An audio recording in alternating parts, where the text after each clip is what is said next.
नमस्कार मित्रों, स्वागत है आपका मेरे इस YouTube चैनल मोहित यादव एजुकेशन पर। इस चैनल पर मैं आपको हिंदी के कुछ क्वेश्चन सॉल्व करा रहा हूं, जो कि अनेक प्रकार के एग्ज़ाम्स जो इसमें हिंदी के प्रश्न पूछे जाते हैं वहां आपके लिए हेल्पफुल होंगे। शुरू करते हैं आज का टॉपिक। इसके पहले मैंने जो वीडियोस बनाए हैं, यदि आप उन वीडियोस को देखना चाहते हैं तो उनका लिंक आपको डिस्क्रिप्शन में मिल जाएगा।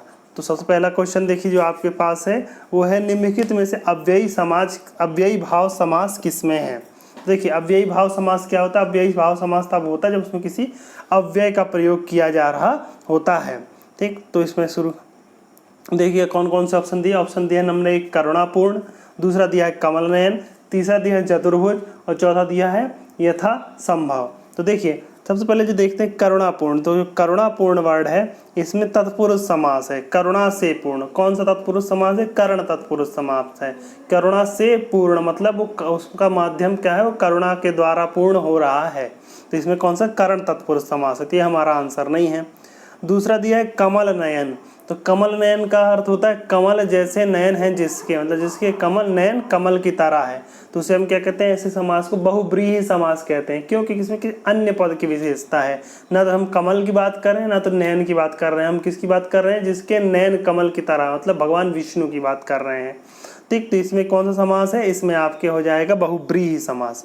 इसी प्रकार चतुर्भुज की बात करें तो चतुर्भुज के देखिए अगर ये अर्थ लिया जाता है चार भुजाएं हैं जिसकी, तो ये भी भगवान विष्णु की बात हो रही है, तो इसमें भी बहुव्रीहि समास है। ठीक, देखिए जब भी कब संख्या शब्द आता है तो हम लोग समझ लेते हैं कि द्विगु समास है, लेकिन ऐसा आवश्यक नहीं है। देखिए अगर कोई शब्द इस प्रकार से हो जिसमें किसी व्यक्ति विशेष की बात करते हुए हम लोग कहें तो उसमें बहुव्रीहि समास होता है। जैसे अगर लिखें पंचानन, तो 5 आनन हैं जिसके, तो मतलब भगवान शिव की बात हो रही है। इसी प्रकार कहें चतुर्मुख, तो जैसे 4 मुख हैं जिसके, तो भगवान किसी ब्रह्मा जी की बात हो रही है। तो यहाँ पे क्या है? ये भी बहुव्रीहि समास है। इसी प्रकार अगर हम कहें चतुर्भुज, तो 4 भुजाएं हैं जिसकी, मतलब विष्णु जी की बात हो रही है। तो इसमें भी क्या है? बहुव्रीहि समास है। तो इस प्रकार के जितने शब्द चतुर्मुख, पंचानन, तो देखिए इन दशानन रावण को कहते हैं, तो इन सभी में क्या है? अंक तो है, लेकिन ये सभी बहुव्रीहि समास के उदाहरण है, क्योंकि इसमें अन्य पद प्रधान है। लेकिन अगर जैसे हम कहें चौराहा, मतलब 4 राहों का समूह, तो इसमें क्या है? द्विगु समास है, क्योंकि इसमें व्यक्ति विशेष की बात नहीं हो रही है। या फिर कहें पंचवटी, 5 वटों का समूह, तो ये भी क्या है? द्विगु समास का उदाहरण है। तो जब त्रिभुज कहें 3 भुजाओं का समूह, तो उसे त्रिभुज कहेंगे, तो ये भी क्या है? द्विगु समास है। ठीक, तो इस प्रकार, और पंचभुज कहें तब भी वो क्या है? द्विगु समास है। चतुर्भुज का अगर ये अर्थ लिया जाता कि 4 भुजाओं का समूह होता, तब तो क्या हो जाता? वो आ जाता आपको द्विगु समास में। लेकिन जहाँ चतुर्भुज का मतलब भगवान विष्णु से लिया जा रहा होता है, तब वहाँ पे क्या हो जाता है? वो बहुव्रीहि समास हो जाता है। अब चौथा दिया यथा संभव, तो इसमें आपका अव्ययी भाव समास है, क्योंकि इसमें कौन सा अव्यय आ गया है? इसमें आ गया यथा अव्यय का प्रयोग कर लिया गया है। तो इस प्रकार के शब्दों का जब आते हैं तो उसे कहते हैं अव्ययी भाव समास। तो इसका अर्थ होता है यथा संभव, मतलब जितना संभव हो सके। ठीक, तो ये उसका उदाहरण अंत अर्थ हो गया। तो इसमें जो अव्ययी भाव समास किसमें है? इसमें अव्ययी भाव समास है ऑप्शन डी, यथा संभव। दूसरा क्वेश्चन है निम्नलिखित में से कौन सा शब्द तत्सम है? निम्नलिखित तत्सम शब्द को ढूंढना है।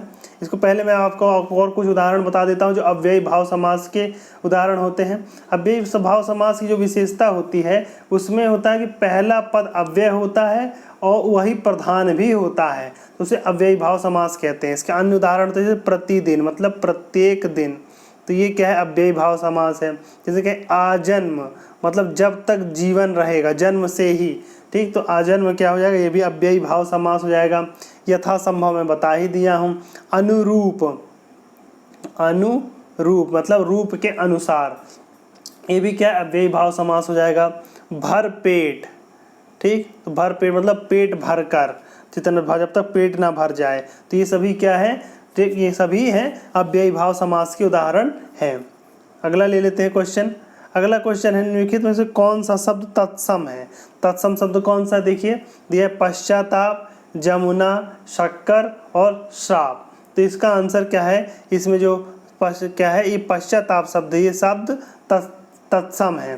ठीक, तो इसका पश्चाताप का तद्भव क्या होता है? पश्चाताप का तद्भव होता है पछतावा। ठीक, ये क्या हो जाएगा, पश्चाताप का तद्भव हो जाएगा पछतावा। बाकी सब क्या है, तद्भव शब्द हैं। जमुना, जमुना का तत्सम क्या हो जाएगा, इसका तत्सम हो जाएगा यमुना, ये तद्भव शब्द है जमुना। ठीक, इसी प्रकार जशोदा, जशोदा शब्द अगर लिखते हैं जशोदा, तो ये क्या है, तत्सम शब्द है, इसका तद्भव क्या हो जाएगा, इसका तद्भव हो जाएगा यशोदा। ठीक, इसी प्रकार दिया शक्कर, तो शक्कर जो है ये भी क्या है आपका हो जाएगा, ये तद्भव शब्द है, इसका तत्सम होता है शर्कर या शर्करा। ठीक, ये क्या हो जाएगा आपका तद्भव शब्द, तत्सम हो जाएगा, शक्कर का तत्सम ये हो जाएगा। इसके बाद श्राप, श्राप शब्द देखने में लग रहा है कि हो सकता है कि संस्कृत भाषा का शब्द हो, और ये क्या हो जाएगा, ये तत्सम हो जाएगा, लेकिन तत्सम ये तद्भव है, तो इसका तत्सम होता है शाप, इसका तत्सम क्या होता है, शाप होता है। ठीक, और ये श्राप जो है ये तद्भव है, या कभी कभी इसको शराब भी कहते हैं लोग, शराब, शराब, तो ये भी क्या है, तद्भव है। ठीक, तो इस प्रकार के तत्सम और तद्भव हो जाते हैं। तो इसका जो पूछा नहीं तो कौन सा शब्द तत्सम है, तो पश्चाताप शब्द तत्सम है। अगला क्वेश्चन लिखते हैं, निम्नलिखित में कौन सा शब्द तद्भव है, उन्होंने पूछा निम्नलिखित तो कौन सा तद्भव है, आंसर दिया तीक्ष्ण, ओखली, नसिका, पुत्र। तो इसमें देखिए ओखली शब्द है ये है तद्भव है, ये तद्भव है, बाकी सब तत्सम है। तीक्ष्ण का तद्भव क्या हो जाता है, इसका तद्भव हो जाता है तीखा। नसिका, नासिक क्या हो जाता है, नासिक का हो जाता है नाक या नसिका, दोनों कह सकते हैं।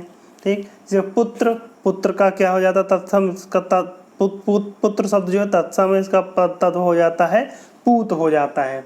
इसी प्रकार ओखली, तो ओखली जो होता है ये तद्भव शब्द है, इसका तत्सम जो हो जाता है वो हो जाता है उलूखल, क्या हो जाता है, उलूखल, उलूखल, ओखली का तत्सम होता है उलूखल होता है। तो इसके तत्सम तद्भव हो गए। अगला क्वेश्चन ले लेते हैं। अगला क्वेश्चन है, निम्नलिखित में कौन सा शब्द जातिवाचक संज्ञा है। तो मैंने आपको बताया था कि जातिवाचक संज्ञा क्या होती है, जातिवाचक संज्ञा ये होती है जो किसी कि व्यक्ति विशेष के बारे में ना बता करके वह किस कैटेगरी में आ रहा है, यानी किस वर्ग में आ रहा होता है वह बतलाने लगता है, तो उसे जातिवाचक संज्ञा कहा जाता है। उदाहरण दिया इन्होंने पर्वत, मिठास, यमुना और गंगा। तो इसका जो आंसर हो जाएगा, इसका आंसर हो जाएगा पर्वत। पर्वत शब्द क्या है, जातिवाचक संज्ञा है, क्योंकि किसी पर्वत विशेष के बारे में नहीं बता रहा। ये क्या कहते हैं, ये बता रहा है कि यह एक मतलब पर्वत की मतलब कोई पर्वत, जैसे हिमालय है तो उसका वर्ग क्या है कि वह पर्वत के भी श्रेणी में आता है, तो उसी पर्वत क्या है, जातिवाचक संज्ञा है। जैसे हम कहें लड़का, तो लड़का शब्द क्या है, वो जातिवाचक संज्ञा है। जाति शब्द जो लड़की क्या है, जातिवाचक संज्ञा है। नदी क्या है, जातिवाचक संज्ञा है। लेकिन जब हम किसी विशेष नदी की बात करें, यमुना और गंगा, तो ये दोनों क्या है, ये व्यक्तिवाचक संज्ञा है। मिठास क्या है, ये भाववाचक संज्ञा है। ठीक, संज्ञा कितने प्रकार की होती है, 5 प्रकार की होती है, वो मैंने आपको पहले ही बता दिया था। जातिवाचक संज्ञा, भाववाचक संज्ञा, व्यक्तिवाचक संज्ञा और पदार्थवाचक संज्ञा और समुदायवाचक या क्या कहेंगे समूहवाचक संज्ञा। ठीक, तो इस प्रकार हमने 5 प्रकार की संज्ञाएं बता दी थी। अगला क्वेश्चन ले लेते हैं। अगला क्वेश्चन है, सब कुछ समाप्त हो गया में प्रयुक्त विशेषण का प्रकार बताएं। देखिए सब कुछ समाप्त हो गया, तो सबसे पहले इसमें विशेषण छांटिए कौन सा है, तो सब कुछ विशेषण है। ठीक, मतलब सब कुछ विशेषण हो गया। इन्होंने पूछा किसमें किस प्रकार का विशेषण है ये बताना है। देखिए सार्वनामिक विशेषण, सार्वनामिक विशेषण क्या होता है मैंने आपको बताया था। जैसे मैं कहें मेरी पुस्तक है, तो मेरी शब्द यहाँ क्या है, सार्वनामिक विशेषण है। संख्यावाचक विशेषण, जब कहीं किसी संख्या के द्वारा बताया जाता है, जैसे 5 लोग, तो उनकी विशेषता क्या है, 5 है, तो जो वहाँ क्या होता है, संख्यावाचक विशेषण होता है। फिर परिमाण बोधक विशेषण, तो यहाँ पे क्या है, सब कुछ समाप्त हो गया, यहाँ कुछ परिमाण बताया जा रहा है, तो इसका आंसर क्या है, परिमाण बोधक विशेषण। इसका आंसर क्या है, परिमाण बोधक विशेषण। सब कुछ समाप्त हो गया इसमें, क्योंकि कुछ परिमाण बताना, कुछ उसका मैग्नीट्यूड है, इसलिए। गुणवाचक विशेषण, गुणवाचक विशेषण क्या होता है, जो उसके गुण को बताता है। जैसे मीठी शक्कर, तो शक्कर की विशेषता क्या है, वो मीठी है। ठीक, या कड़वा तेल कहें, तो तेल की विशेषता क्या है, वो कड़वा है। तो इसका आंसर हो जाएगा, तो इसका आंसर क्या है, परिमाण बोधक विशेषण हो जाएगा। ठीक, अगला क्वेश्चन ले लेते हैं। अगला क्वेश्चन इन्होंने पूछा है, निम्नलिखित में से कौन सा शब्द स्त्रीलिंग है। तो देखिए जब भी हम लोग को किसी शब्द का लिंग पूछा जाता है तो वो चीज़ ध्यान लिखिए कि हिंदी में सिर्फ 2 लिंग होते हैं, एक होता है पुल्लिंग और दूसरा होता है स्त्रीलिंग। इसके अलावा हिंदी में कोई भी अन्य लिंग नहीं होता। हिंदी में एक होता है पुल्लिंग होता है, दूसरा स्त्रीलिंग होता है। इसलिए जब भी हिंदी का प्रश्न पत्र हो, हिंदी पूछा जाए कि इनमें से कौन सा लिंग है, तो भूल कर भी पुल्लिंग और स्त्रीलिंग के अलावा नपुंसक लिंग पे या उभय लिंग पे उत्तर मत लगाइएगा, कि हिंदी में सिर्फ 2 ही लिंग होते हैं, एक होता है पुल्लिंग, दूसरा स्त्रीलिंग। ठीक, जबकि संस्कृत में 3 प्रकार के लिंग होते हैं, पुल्लिंग, स्त्रीलिंग और नपुंसक लिंग।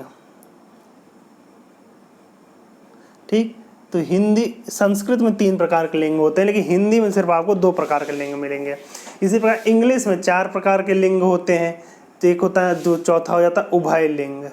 तो इंग्लिश में 4 प्रकार के लिंग होते हैं, पुल्लिंग मतलब मैस्कुलिन जेंडर, स्त्रीलिंग फेमिनिन जेंडर, नपुंसक लिंग न्यूट्रल जेंडर और उभयलिंग मतलब कॉमन जेंडर। ठीक, तो ये इंग्लिश में होते हैं। ठीक है, हिंदी में अगर बात करें तो हिंदी में सिर्फ 2 ही लिंग होंगे, एक पुल्लिंग होगा, स्त्रीलिंग होगा। तो दिया गया शब्द पुल्लिंग हो या स्त्रीलिंग होगा, ये इस बात पर निर्भर करता है कि उसका प्रयोग स्त्रीलिंग रूप में किया जाता है या पुल्लिंग रूप में किया जाता है। तो इन्होंने देखिए पहले इस क्वेश्चन को सॉल्व कर लेते हैं। इसमें दिया है चीन, पीतल, देवनागरी और हिमालय। ठीक, तो इन्होंने दिया है, तो इन्होंने पूछा इसमें शब्द में से स्त्रीलिंग कौन सा है।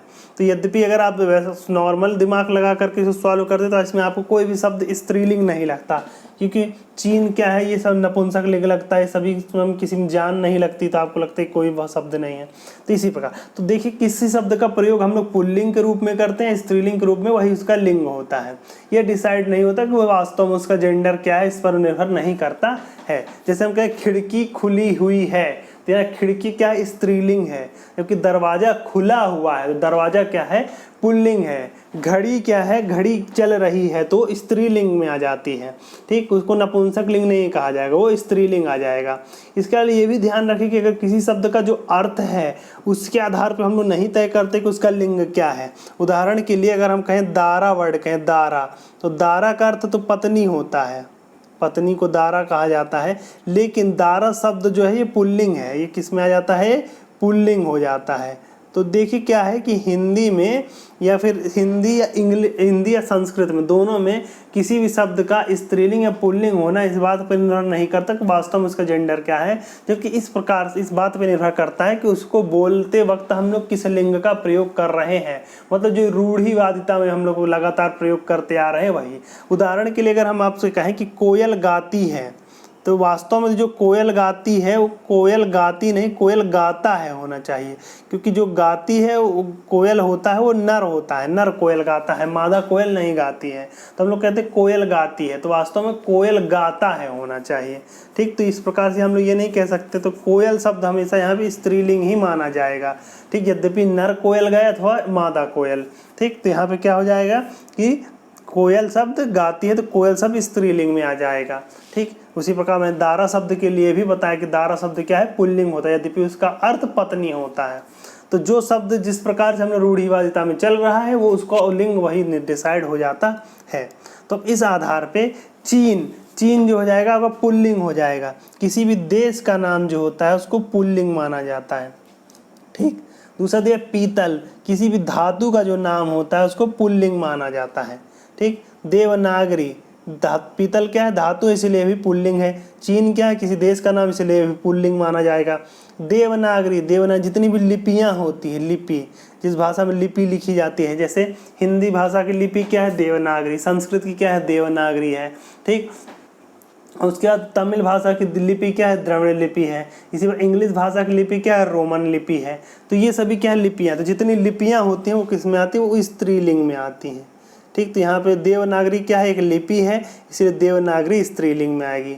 हिमालय क्या है, पर्वत है, तो जितने भी पर्वत होंगे, पहाड़ों के नाम होंगे, सभी क्या माने जाते हैं, वो सभी पुल्लिंग माने जाते हैं। तो देश के नाम, पर्वतों के नाम, धातुओं के नाम तो पुल्लिंग होते हैं, जबकि भाषा और लिपियों के नाम क्या होते हैं, स्त्रीलिंग होते हैं। तो यहाँ देवनागरी क्या हो जाएगा, स्त्रीलिंग हो जाएगा। तो ये बात आपको याद रखना कि जब भी हिंदी का प्रश्न पत्र हो तो जो भी शब्द दिया है वो तो पुल्लिंग हो या तो स्त्रीलिंग हो, ना तो कभी नपुंसक लिंग हो सकता है, ना ही उभयलिंग हो सकता है, क्योंकि हिंदी में ये दोनों लिंग होते ही नहीं हैं। अगला क्वेश्चन इन्होंने दिया है, निम्नलिखित में कौन सा शब्द अरण्य का पर्यायवाची नहीं है। तो सबसे पहले जाइए जान लीजिए अरण्य का मतलब क्या होता है। तो अरण्य का मतलब होता है जंगल, जंगल को अरण्य कहा जाता है। तो जंगल के अन्य पर्यायवाची जो होते हैं विपिन, वन, कानन, कांतार, कांतार ऐसे लिखा जाता है, बाकी शब्द तो आप लिख ही लेते होंगे। कानन जंगल, ठीक, इससे कि क्या होते हैं सभी किसके पर्यायवाची हैं, वन के पर्यायवाची हैं। तो निम्नलिखित में आंसर कौन सा दिया है, ए कानन दिया तो वन का पर्यायवाची अरण्य का पर्यायवाची है, बी कांतार दिया तो ये भी है, सी विपिन दिया ये भी है, डी दिया है सुरभोग। तो सुरभोग क्या है, ये वन का पर्यायवाची नहीं है, तो यही हमारा आंसर है। सुरभोग का अर्थ होता है अमृत कहा जाता है। ठीक, अमृत के अन्य पर्यायवाची कौन कौन से हैं वही बता देते हैं। तो सुरभोग या अमृत के अन्य पर्यायवाची होते हैं सोम, सोम सोम सोम चंद्रमा को भी कहते हैं और अमृत को भी कहते हैं। सुधा, ठीक, सुधा किसे कहते हैं, अमृत को कहा जाता है। ठीक, उसके अलावा अमीय, अमीय मतलब भी क्या होता है, इसमें भी ये इसका मतलब भी अमृत होता है। इसके अलावा पीयूष, अब देखिए पीयूष लिखना सीख लीजिए, अक्सर पीयूष लिखने आता है लोग छोटा पी लिख देते हैं। पीयूष की शुद्ध वर्तनी होती है पीयूष, ये वाला शाह होता है षटकोण वाला, और क्या पी जो होता है बड़ा वाला होता है। और मधु, ये सभी क्या है, ये सभी अमृत या सुरभोग या फिर किसके पर्यायवाची हैं, सोम के पर्यायवाची। सोम मतलब चंद्रमा भी होता है और अमृत भी होता है। इसके अलावा एक द्विज वर्ड होता है, द्विज, द्विज, द्विज शब्द बताइए इसका अर्थ होता है। देखिए द्विज शब्द का अर्थ होता है जिसने दोबारा जन्म लिया हो। तो किसको किसको हम लोग दोबारा जन्म लेना हो हम कहते हैं। तो द्विज शब्द का क्या क्या अर्थ होता है, द्विज शब्द का एक अर्थ होता है चंद्रमा, ठीक, क्यों, क्योंकि ये बार बार क्षय हो जाता है और पुनः उसका जन्म हो जाता है, तो चंद्रमा को द्विज कहा जाता है। इसके अलावा ब्राह्मण, ब्राह्मण को भी द्विज कहा जाता है, क्यों, ये माना जाता है कि जब उसका एक बार वह माता के गर्भ से जन्म लेता है, दोबारा जब उसका जनेऊ संस्कार या यज्ञोपवीत संस्कार हो जाता है तो तब उसको पुनर्जन्म मान लिया जाता है, तो इसीलिए ब्राह्मण को भी द्विज कहा जाता है। उसके अलावा पक्षी, पक्षी को भी द्विज कहा जाता है, क्यों, एक बार उसने अंडे से जन्म, अंडे के रूप में जन्म लेते हैं, फिर अंडे से बाहर आके जन्म लेते हैं। तो द्विज के तीन अर्थ होते हैं, चंद्रमा, ब्राह्मण और पक्षी। तो ये याद रख लीजिए, एक बार एग्जाम में एक क्वेश्चन आया भी हुआ है। इसके अलावा जो कि अभी हमने आपको अमृत बताया, तो अमृत का अगर विलोम आता है अमृत, तो अमृत का विलोम होता है विष। लेकिन अगर आपसे पूछे सुधा, सुधा का जो विलोम होता है गरल, ठीक, एक, ठीक, तो अमृत का विष हो जाता है, सुधा का गरल हो जाता है। तो गरल मतलब भी विष होता है, ये भी आप याद रखिए, ठीक, क्योंकि पर्यायवाची में तो पूछ ही जा सकता है गरल का क्या अर्थ होता है। ठीक, इस पर 4 पंक्तियां याद आ जाती हैं मुझे कि सहज सुधा का गरल हो जाना, मानो हिम का तरल हो जाना, कितना कितना सरल कठिन हो जाना और सबसे कठिन सरल हो जाना। इस जीवन में सबसे कठिन होता है सरल हो जाना, और जब से सबसे सरल क्या होता है, कठिन हो जाना। ठीक, तो सुधा का अपोजिट क्या हो जाता है, गरल हो जाता है। अगला क्वेश्चन लेते हैं। अगला क्वेश्चन इन्होंने पूछा है, निम्नलिखित में कौन सा शब्द हिमांशु का पर्यायवाची नहीं है। ठीक, तो देखिए सबसे पहले जानिए पे कि हिमांशु मतलब क्या होता है। तो हिमांशु मतलब होता है चंद्रमा, चंद्रमा को हिमांशु भी कहा जाता है। तो इन्होंने पूछा है कौन सा शब्द हिमांशु शब्द का पर्यायवाची शब्द है। तो हिमांशु मतलब चंद्रमा। तो चलो देखिए सबको बता देते। सबसे पहला है निशाकर। तो निशाकर मतलब क्या होता है, जो रात्रि कर देता है। ठीक, तो उसे हम क्या कहते हैं, इसलिए क्या ही उसका आंसर हो जाएगा, मतलब जो रात्रि में निकलता है तो उसे हम क्या कहेंगे, उसे निशाकर कहेंगे। मतलब चंद्रमा रात में निकलता है, जो रात में चलता है उसे निशाचर कहते हैं। राक्षसों को रात में घूमते फिरते हैं ना, तो उसको निशाचर कहते हैं, तो राक्षस को कहते हैं। जबकि निशाकर जो रात्रि में होता है, ठीक, तो उसे कहते हैं हिमांशु। मतलब हिमांशु मतलब चंद्रमा, और दिनकर मतलब भी चंद्रमा। इन दोनों का अर्थ क्या हो जाता है, चंद्रमा का को कहा जाता है। जबकि अगर हम कहें दिनकर, तो दिनकर क्या हो जाएगा, सूरज को कहा जाता है दिनकर। और निशाकर किसे कहते हैं, रात्रि को, तो चंद्रमा को निशाकर कहा जाता है। ठीक, तो इसके अलावा हिमांशु मतलब चंद्रमा, चंद्रमा के और भी पर्यायवाची मैंने आपको बता देता हूँ कि अन्य पर्यायवाची तो हैं हिमकर, हिमकर कहा जाता है। निशाकर तो बता ही दिए हैं। सोम, सोम मतलब भी चंद्रमा होता है। सुधांशु मतलब भी चंद्रमा होता है। पी वाला शाह होगा, फिर से लिख देता हूँ। सुधांशु, ठीक, सुधांशु मतलब भी चंद्रमा होता है, ठीक। इसके अलावा राका, राका मतलब भी चंद्रमा होता है। इसके अलावा होता है राकापति, मतलब भी चंद्रमा होता है। मयंक, मयंक मतलब चंद्रमा होता है। चंद्रमा, चंद्रमा मतलब होता है चंद्र, निशापति। इसके अलावा विधु, छोटा धु, ठीक, विधु, विधु मतलब भी चंद्रमा होता है। तो ये सभी चंद्रमा के पर्यायवाची हैं। तो बाकी सब देख लेते हैं। सलिल, सलिल का अर्थ पानी होता है। जल, नीर, पयोध, ये सभी क्या है, जल के पर्यायवाची हैं, सलिल के पर्यायवाची हैं। क्योंकि देखिए जब सलिल का मतलब पानी होता है और सलिला, ठीक, सलिला मतलब नदी होता है। ये आपका सलिल मतलब पानी और सलिला मतलब नदी। मतंग, मतंग का मतलब सूरज होता है, ठीक, तो सूरज होता है। इसके अलावा मतंग के 3 अर्थ होते हैं, तीनों में बता देता हूँ। एक अर्थ होता है सूरज, जो आकाश में चमकने वाला सूरज होता है वो।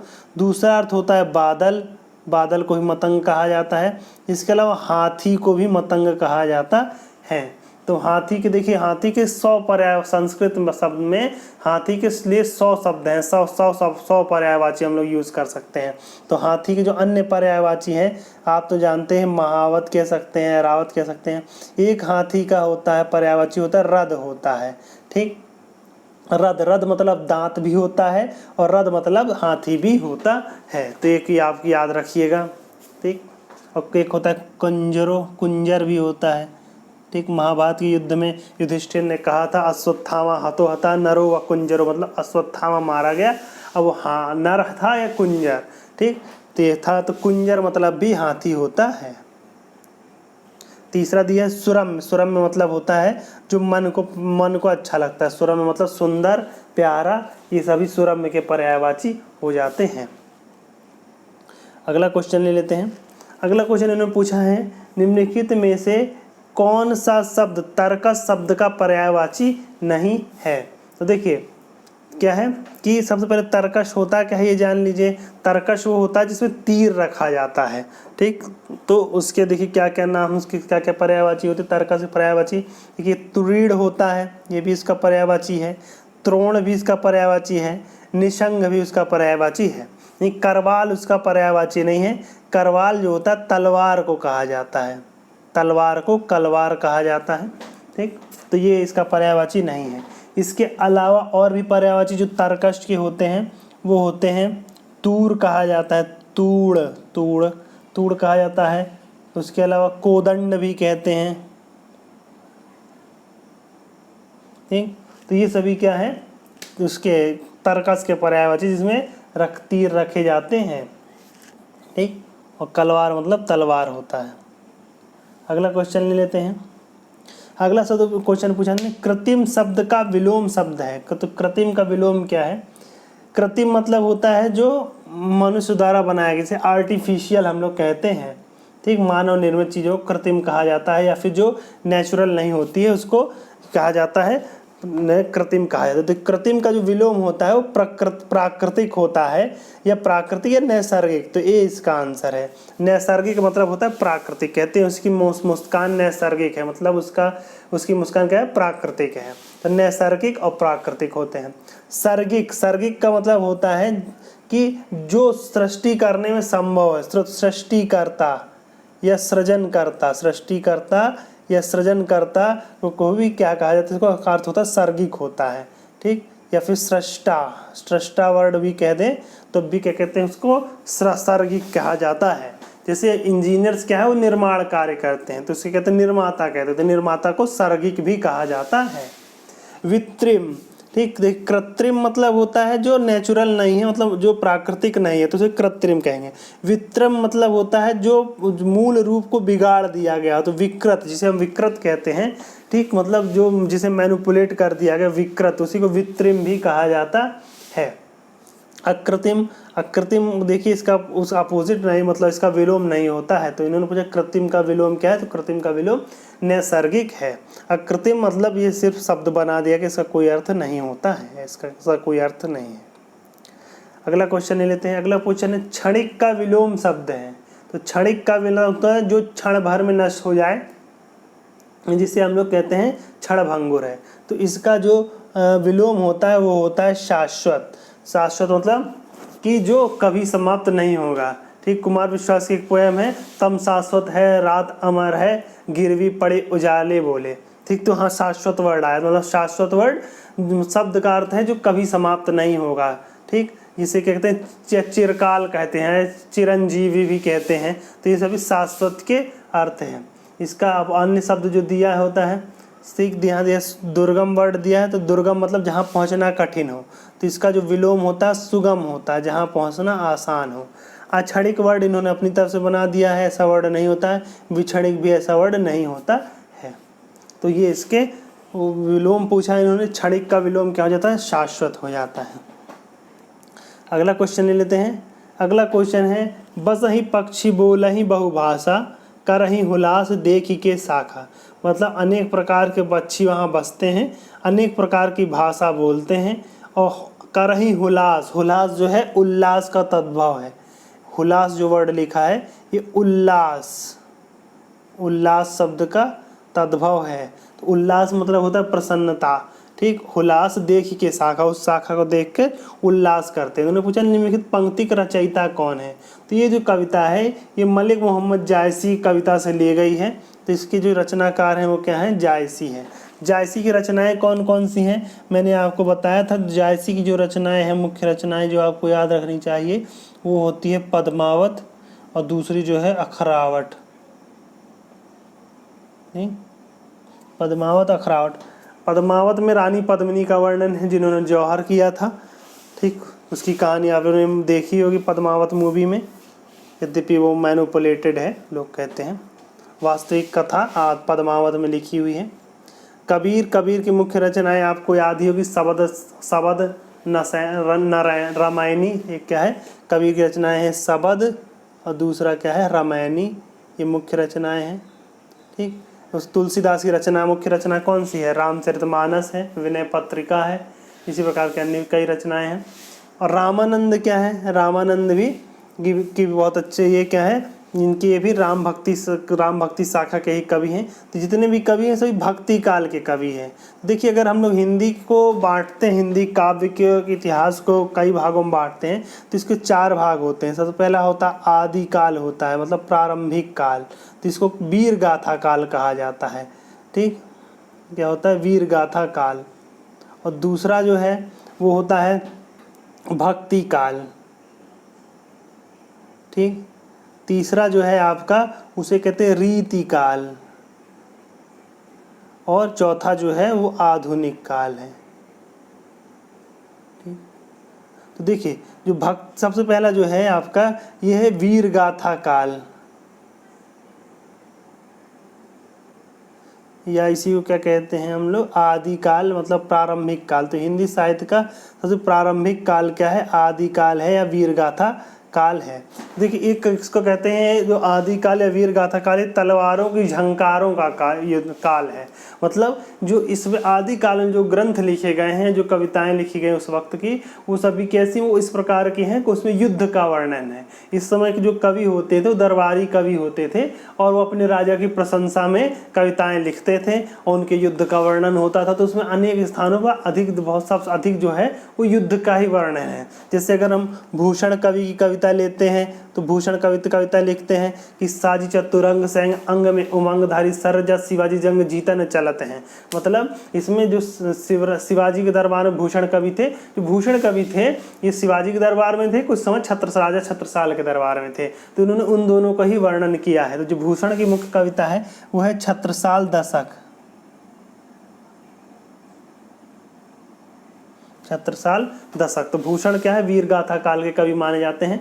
यद्यपि कुछ इन्होंने रीति काल तक की कविताएं भी लिख दी है। ठीक, तो उसमें कोई कहीं कहीं रीति काल भी देखने को मिलता है, लेकिन इनको वीर गाथा काल का ही कवि माना जाता है। ठीक, तो भूषण जो है तो कहते हैं कि सभी प्रकार साजी चतुरंग सैन्य, मतलब चारों प्रकार की सेनाओं को अंग में उमंग धारी, मतलब अपने अंग में उमंग धार के सरजा शिवाजी जंग जीतन चला है। मतलब वीर शिवाजी जंग जीतने के लिए भी चल रहे हैं। भूषण भनत विहद नदारन के, नदी नद मद गैवरन के ललत हैं। मतलब इतना तेज नगाड़ा बज रहा है कि उस नगाड़ों के शोर से जो वहाँ पे हाथी हैं उन हाथियों से लगातार पसीना बह रहा है, और ये पसीना इतना अधिक है कि वहाँ पे नदियों का निर्माण हो जा रहा है। तो कहने का मतलब है कि जो वीर गाथा काल है उसमें हर चीज का अतिशयोक्ति में वर्णन किया गया है। तारा सुतारणी रुधुरी धारा में लगत जिमी थारा पर पारा पारावार यो हलत है। मतलब जब हाथी चलते हैं तो उनके हाथियों के चलने से इतनी धूल उड़ती है कि उस धूल से सूर्य ढक जाता है और सूरज भी एक तारे के समान धुंधला दिखाई दे रहा है। और हाथियों के चलने से धरती पर इतनी कंपन है कि समुद्र भी उसी प्रकार हिल रहा है जिस प्रकार थाली में रखा हुआ पारा हिलता रहता है। तो जो वीर गाथा काल है उसमें सभी का तो क्या है, एक प्रकार के युद्ध का वर्णन, जिसे हम कहते हैं तलवारों की झंकारों का साहित्य है वीर गाथा काल। इस समय के जो अन्य कवि हैं जैसे पृथ्वीराज रासो, जो पृथ्वीराज रासो लिखी गई है, ये किसने लिखी है, चंद्रवरदाई ने लिखी है। तो ये भी क्या है, आदिकाल की कविता है। तो ये क्या है, आदिकाल की कविता है। इसके बाद देखिए जो दूसरा काल आता है, तो इसके अलावा जगनिक ने, कवि जगनिक हैं, इन्होंने आल्हा खंड लिखा था, आल्हा खंड। तो ये भी क्या है, ये सभी वीर गाथा काल या आदिकाल की कविता है। तो जो आल्हा खंड, जो आल्हा गाया जाता है वो जगनिक ने लिखा है। वो आल्हा के बारे, आधा उदल की कहानियों का वर्णन करते हैं। जो दूसरे, इसके बाद जो आदिकाल के बाद जो समय आता है हिंदी साहित्य का, उसको कहते हैं भक्ति काल कहते हैं। ठीक, भक्ति काल जो था वो एक तरह से मुगलों का समय था भारत में। तो लोग क्या है, अपने धर्म के प्रति विमुख हो गए थे, या ये कहें कि धर्म पाखंड बहुत अधिक बढ़ गया था। तो उनसे दूर, उनसे अलग होने के लिए अलग अलग संत महात्मा लोग आ गए और उन्होंने अनेक प्रकार की रचनाओं, कविताओं के द्वारा जनता को धर्म के विषय में समझाया। तो भक्ति काल क्या है, तो उस समय का जो समय आया वो होता है भक्ति काल है। भक्ति काल को हिंदी साहित्य का स्वर्ण युग कहा जाता है। ठीक, क्योंकि हिंदी साहित्य में जितनी रचनाएं भक्ति काल के समय हुई हैं, जितने सुंदर रचनाएं हुई, वो उस वैसी रचनाएं हिंदी साहित्य में उसके बाद संभव ही नहीं हो सकी। मीरा, तुलसी, जायसी, कबीर, ऐसे ऐसे कवि हुए जो कभी उसके बाद हिंदी साहित्य में जन्म ही नहीं लिए हैं। तो उनसे जो भक्ति काल को हिंदी साहित्य का स्वर्ण काल या स्वर्ण युग भी कहा जाता है। अगर हम लोग डिवाइड करें भक्ति काल को, तो भक्ति काल को मुख्यतः दो भागों में बांटा गया था। एक होता है ज्ञान देख हो जाता है, सगुण भक्ति, और दूसरा था निर्गुण भक्ति। ठीक, सगुण भक्ति का मतलब है जिसमें ईश्वर की एक मूर्ति के रूप है, ईश्वर की एक प्रतिमा है, उसकी पूजा कर रहे हैं, तो उसे हम सगुण भक्ति कहते हैं। और जिसमें ईश्वर की मूर्ति या प्रतिमा का वर्णन नहीं है तो उसे हम क्या कहते हैं, निर्गुण भक्ति कहते हैं। तो जो सगुण भक्ति है, सगुण भक्ति को दो पार्ट थे। एक हो जाता है सगुण भक्ति, सगुण भक्ति जो थी इसके दो भाग थे। एक थी कृष्ण भक्ति शाखा थी और दूसरी जो थी आपकी वो राम भक्ति शाखा थी। तो कृष्ण भक्ति शाखा में कौन थे, जो कृष्ण की उपासना करते थे, जैसे मीराबाई हैं, ठीक, नाभा दास हैं, तो ये कभी कृष्ण की उपासना करते हैं, तो ये कृष्ण भक्ति शाखा है। राम भक्ति शाखा में जो राम की उपासना कहते हैं, ठीक, जिसमें क्या कौन कौन है, तो इसमें तुलसीदास आ जाते हैं। तो इनको क्या कहते हैं हम लोग, ये सगुण भक्ति शाखा के, सगुण भक्ति में राम भक्ति शाखा है।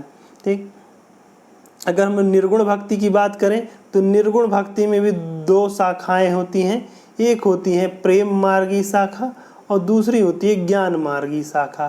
ठीक, तो जो प्रेम के द्वारा ईश्वर को प्राप्त कर लेने की इच्छा रखते हैं उन्हें प्रेम मार्गी शाखा कहते हैं, और जो ईश्वर के ज्ञान के द्वारा प्राप्त करना चाहते हैं, मतलब तर्क होता है जिसमें, तो उसे क्या कहते हैं, ज्ञान मार्गी शाखा कहते हैं। प्रेम मार्गी शाखा में जो कवि हैं उन्हें सूफी कहा जाता है। तो सूफी कवि होते हैं जिन्होंने प्रेम मार्गी शाखा द्वारा ईश्वर को प्राप्त किया, करने का लक्ष्य बताया, जो प्राप्त करना चाहे उन्हें सूफी कहा गया। ठीक, तो इसमें जैसे मलिक मोहम्मद जायसी हैं, अमीर खुसरो हैं, तो ये किस में आ जाते हैं, प्रेम मार्गी शाखा में आ जाते हैं, निर्गुण शाखा में। जबकि ज्ञान मार्गी शाखा में वो तो जो ज्ञान के द्वारा ईश्वर को प्राप्त करने के विषय में बताते हैं, जिसमें कबीर क्या है, सबसे मुख्य कवि हैं, क्योंकि इन्होंने लगभग सभी प्रकार के पाखंडों का विरोध किया। कहते हैं कि पाथर पूजे हरि मिले तो मैं पूजू पहाड़, मतलब अगर पत्थर पूजने से ईश्वर मिल जाता तो क्यों ना मैं पहाड़ों की पूजा करूं। इन्होंने ये भी कहा है कि मूड़ मुड़ाए हरि मिले तो सब लेत मुड़ाए, बार बार ते मूड़ते भीड़ न बैकुंठ जाए। मतलब कि अगर सिर मुड़ा लेने से ईश्वर की प्राप्ति हो जाती है तो सभी मुड़ा लेते, ठीक। क्योंकि अगर भेड़ों को इतनी बार उसको मुड़ा जाता है, मतलब उनका ऊन उतारने के लिए उनको उनकी शेविंग की जाती है, फिर भी भेड़ स्वर्ग तो नहीं चली जाती। तो इस प्रकार से उन्होंने कई प्रकार की कविताओं के द्वारा पाखंड पर विरोध किया है, ठीक। तो वो क्या है, ज्ञान मार्गी शाखा कवि है। तो सबसे पहले आदि काल आया, उसके बाद भक्ति काल आया। तो भक्ति काल में कई ब्रांचेस हुई। उसके बाद आया रीति काल आ जाता है। तो रीति काल की क्या विशेषता थी? रीति काल की विशेषता ये थी कि इस प्रकार यहाँ की जो कविता है उसमें रीति बहुत अधिक दिखती है। रीति का मतलब होता है कि हिंदी व्याकरण का बहुत अधिक प्रयोग होता है, रस छंद अलंकार पर्याप्त मात्रा में प्रयोग किए गए हैं। तो इस प्रकार के कवियों को रीति काल के कवि कहे गए। तो रीति काल के कवियों में जो मुख्य कवि थे वो आपके थे घनानंद, बिहारी, सेनापति, ठीक। ये जो कवि थे ये आपके रीति काल के कवि हैं, ठीक। सेनापति का जो मुख्य ग्रंथ है, घनानंद का जो मुख्य रचना है उसको कहते हैं घन शतक, कहते हैं घन शतक, ठीक। सेनापति का षड ऋतु, जो सेनापति कवि हैं, अभी मैंने बताया सेनापति कवि हैं, इनका जो मुख्य है वो षड ऋतु वर्णन है। षड ऋतु वर्णन, छह ऋतुओं का वर्णन किया है। इनकी षड ऋतु वर्णन बहुत सुंदर है। उसमें एक जहाँ पे ये ग्रीष्म ऋतु का वर्णन करते हुए कहते हैं कि ग्रीष्म ऋतु में इतनी अधिक धूप है कि हवा भी नहीं चल रही है और ऐसा लगता है जैसे हवा किसी छांव में छुप कर बैठ गई है और सोच रही है कुछ देर बाद यह धूप कम हो जाए तो मैं भी बाहर निकलती हूँ। तो इस प्रकार सेनापति के कविता में षड ऋतु वर्णन है। इसके अलावा बिहारी है। बिहारी की जो कविताएं हैं वो बिहारी कवि की जो मुख्य रचना है वो है सतसई, बिहारी सतसई, इसीलिए बिहारी को सतसैया भी कहते हैं। तो इनके विषय में कहा, इनकी छोटे छोटे दोहों में काफ़ी गंभीर रचना देखने को मिलती है। कहते हैं कि बिहारी को कहते हैं कि सतसैया के दोहरे ज्यों नाविक के तीर, देखन में छोटे लगे घाव करे गंभीर। तो इनकी जो छोटे से दोहे में काफ़ी कुछ आ जाता है। जैसे बिहारी का एक दोहा है कि बतरस लालच लाल की मुरली धरी लुकाए, सौह करें भौं हनि हंसें दैन कहे नट जाए।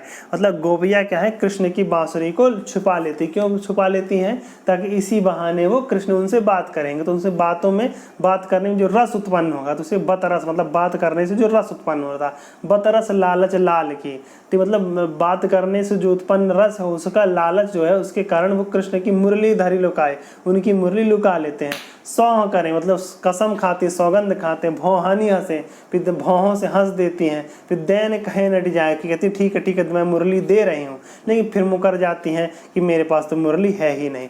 तो इस प्रकार से गोपियाँ कृष्ण से बात करना चाहती हैं। तो इस प्रकार ये बिहारी का एक दोहा। तो इस छोटे से दोहे में उन्होंने कितनी सारी बातें कह दी हैं, ठीक। जैसे कहते हैं कटत नटत रिझत खिजत मिलत खिलत लजियात, भरे भुवन में करते दोनों नैनन से बात। तो मतलब नायक नायिका एक भरे भुवन में खड़े हैं और कटत कभी गुस्सा जाते हैं, कटत नटत एक दूसरे को देखते हैं, मिलत मिलते हैं नैन, खिलते खिलते हैं, लजियात मतलब शर्मा जाते हैं। तो इस प्रकार से दो नैन के द्वारा प्रेमी प्रेमिका भरे भुवन में बात कर लेते हैं। इसमें क्या है, संयोग श्रृंगार है।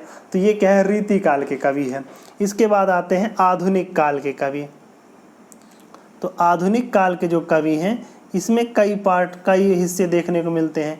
जैसे आते हैं प्रगतिवाद, ठीक, फिर छायावाद, फिर उसके बाद इसके अलावा आपको मिल एक प्रगतिवाद है, छायावाद है, और उसके बाद अंत में हो जाता है प्रयोगवाद, फिर आ जाता है नई कविता, ठीक। तो देखिए प्रगतिवाद क्या है, प्रगतिवाद इस प्रकार की कविता है जिसमें दबे हुए मजदूरों, गरीबों जो जुल्म सह रहे हैं उनके उत्थान की कविताएं अगर लिखी जाती है तो उसे प्रगतिवादी कवि कहा जाता है, क्योंकि वो उनकी बढ़ोतरी के विषय में बात करती हैं। तो इन्हें क्या कहते हैं, प्रगतिवादी कवि कहते हैं। जैसे इसमें जो कवि आते हैं गजानन माधव मुक्तिबोध आते हैं, जो कहते हैं कि चांद, इनकी कविता है चांद का मुँह टेढ़ा है, ठीक। तो इसकी कविता एक प्रगतिवादी कविता है। छायावादी कवि क्या है? छायावादी कविता है जिसमें प्रकृति का वर्णन है, प्रकृति का ही वर्णन है, प्रकृति का ईश्वरीय रूप में वर्णन है, मतलब प्रकृति को ईश्वर मान करके वर्णन किया जाता है, तो उसे छायावादी कवि कहते हैं। जैसे कहते हैं कि इनका निराला जी की कविता है कि छोड़ द्रुमों की मृदु छाया, छोड़ प्रकृति से माया, बाल तेरे बाल जाल में कैसे उलझान दुलोचन। मतलब मैं इतने सुंदर बाग हैं, उस बाग में इतने सुंदर सुंदर पेड़ हैं, अगर मैं उनको छोड़ करके हे प्रिय तुम्हारे बालों में अपने नैनों को कैसे उलझा लूँ। तो ये क्या है? छायावादी कवि हैं। छाया से याद रखिए कि इसमें प्रकृति का वर्णन होता है। तो प्रयोगवादी कविता क्या है? प्रयोगवादी कविता की है जिसमें नए नए उपमेय उपमान देखने को मिलते हैं। जैसे कहते कि कविता है कि वह सुर्ख बल्ब की तरह जलने लगी और मेरे प्यार का बल्ब फ्यूज हो गया। तो इसमें नए उपमेय उपमान है, प्रेम को बल्ब की भांति दिखाया गया है। तो ये क्या है? प्रयोगवादी कविता में आता है कि इसमें नए नए क्या कहते कविताओं का प्रयोग देखने को मिलता है। उसके अलावा आती है नई कविता। नई कविता क्या है? जिसमें सुर लय ताल क्या है एकदम सटीक तो होते हैं, लेकिन उसमें अलग अलग प्रकार से छंदों का प्रयोग किया जाने लगता है। तो जैसे नई कविता है, एक गिरजा कुमार माथुर की कविता है कि दो व्यक्ति कमरे में, कमरे से छोटे कमरा है, घर में घर है, मोहल्ले में, इसी प्रकार से आगे बढ़ती जाती है। इस कविता का नाम है आदमी का अनुपात। तो ये क्या है? नई कविता के में आती है। तो इस प्रकार क्या है? हिंदी साहित्य में कविता का विकास इस क्रम में देखने को मिलता है। तो ये सब मैंने जो आपको बताया महत्वपूर्ण होते हैं, कभी कभी इसमें से क्वेश्चन भी आ जाते हैं। तो फिर मिलेंगे, आज के लिए इतना ही। फिर मिलूंगा आपसे नए प्रश्नों के साथ, नए क्वेश्चन सॉल्व कराऊंगा। तब तक आप अपनी तैयारी जारी रखिए। यदि आपको इसके पहले की वीडियोस देखने हैं तो उसका लिंक आप डिस्क्रिप्शन में पा सकते हैं, और यदि आप चाहें तो इस जो आज मैंने पढ़ाया उसके क्वेश्चन का PDF चाहते हैं तो उसका लिंक भी आपको डिस्क्रिप्शन में मिल जाएगा। ठीक, तो अगर आपको किसी प्रकार का डाउट या किसी प्रकार क्वेश्चन हो तो आप हमसे उससे पूछ सकते हैं कमेंट बॉक्स में जा कर के। आप चाहे तो हमारा टेलीग्राम चैनल भी ज्वाइन कर सकते हैं, वहाँ पर भी आपको नई नई सूचनाएं मैं देता रहता हूँ। तो फिर मिलेंगे आपसे, तब तक आपकी तैयारी को धार देते रहिए, क्योंकि कोई भी लक्ष्य बड़ा नहीं, हारा वही जो लड़ा नहीं। धन्यवाद।